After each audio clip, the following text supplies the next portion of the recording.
going on, Jerome's? So we talked about our love and adoration for Minnesota Vikings defensive coordinator Brian Flores. I think that he's a true leader of men. I think that he's very innovative on the defensive side of the ball. I think that he and the Vikings defense are going to get after it, and it's going to make me very happy this season. Where Flores turned around that defense last year, going from the Donishell defense to Flo, and now a lot more interesting personnel.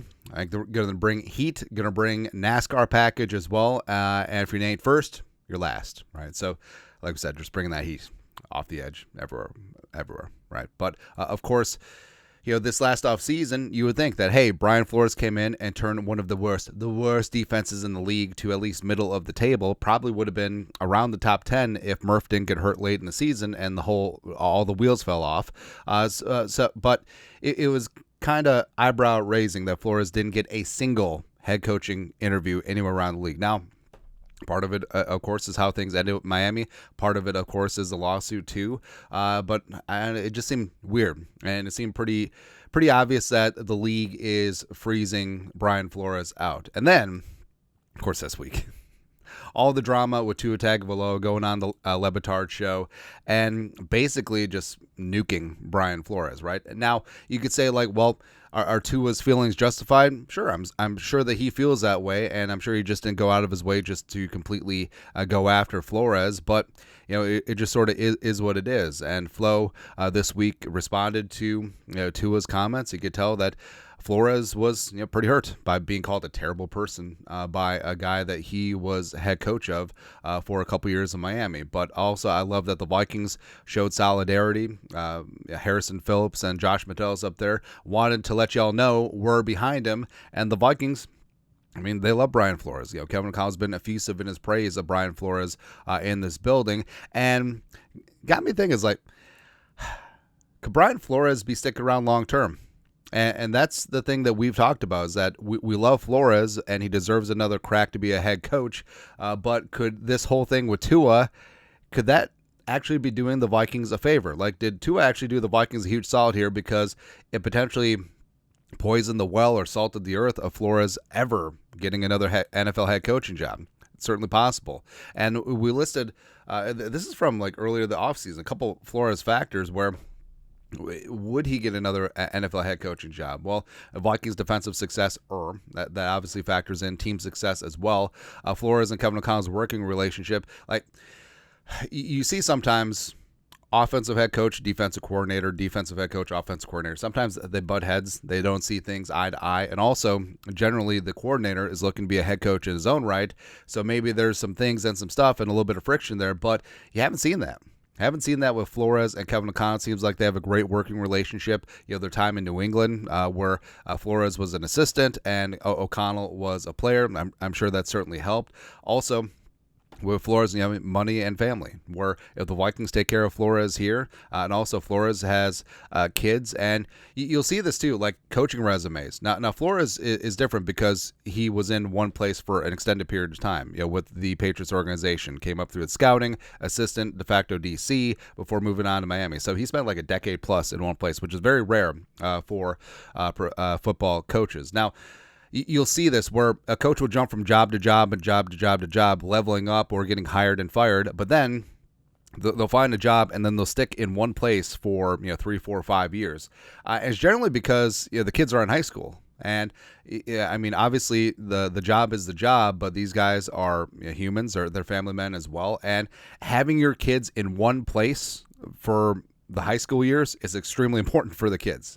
Trust me. And the whole thing about it is that you see that, and then all of a sudden they start job hopping again, right? And of course, the lawsuit with Flores, it's something that can't be ignored. Plus, other teams not being scared. Like, hey, Flores is a hell of a head coach, and he's learned and he's grown and shown from the Miami debacle. And also, like, I know the Dolphins fans just want to pile on Flores, but I mean, ownership isn't blameless in this. Same thing with Tua.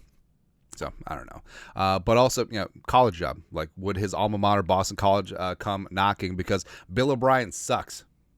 That's it. Or, we said this before. I mean, Flores does come from a scouting background and had a large hand in some of the personnel evaluation during this offseason on the defense side of the ball.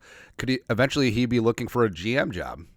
That'd be great, man. Or Flores obviously can wait for the right spot, but now, with the whole Tua comments, will the right spot come up? Because it's one thing to have a reputation within the fraternity of coaching, within the fraternity of the National Football League, but when your business is put out on Front Street like Tua did on the Le Batard show, I mean, that the owners are going to have a lot of questions, as well as any fan base that the team is interviewing Flores. They're going to have a ton of questions as well. So an owner may just decide to go in a different direction because he doesn't want the media circus of just like, hey, is Flores going to be mean to our quarterback? Hey, is Flores going to be mean to blah, blah, blah? Will this work out? And also, Flo is always going to have to bridge that gap between defensive head coach and quarterback, which is always sort of a tough relationship to have since they're not on the same side of the ball, even though, yes, the head coach needs to be the head coach of the entire team. Or, could this be a spot where Flores gets comfortable in Minnesota? The Vikings, respect to O'Connell, respect to the Wilfs, respect to Kwesi, and respect to everyone for taking a shot at Flores. Like, not a lot of teams would have done that, but they saw through the BS, and I do think that O'Connell being familiar with Flores from New England and also understanding how New England operated and where Flores gets it from, like, I'm sure that certainly helped. But they saw a great coach, a great man, and they took a shot, right? And we're benefiting from this, and it could be a spot where Flores sees the respect that's here. I'm sure that the Vikings would take care of his contract as well. And plus, he gets to focus on his side of the ball and building this bully on that defensive side. Could it be a spot, too, where Flores, who's been very introspective, as he said, from the whole Tua and Miami situation, where maybe he realized, like, hey, I would rather focus on the defensive side of the ball. I don't want to deal with the politics of being a head coach. I don't want to deal with ownership. I don't really want to deal with fans. I don't want to deal with a quarterback who needs to be coddled and stuff. And maybe he ends up like a Dick LeBeau or Wade Phillips, Wes's dad, or Steve Spagnuolo or Buddy Ryan, where they realize, hey, we're way better defensive coordinators than we are head coaches. And maybe Flores takes that route, and he and Kevin O'Connell are together for a decade plus, bringing a dozen Jerome Bardys. Would love to see that, man.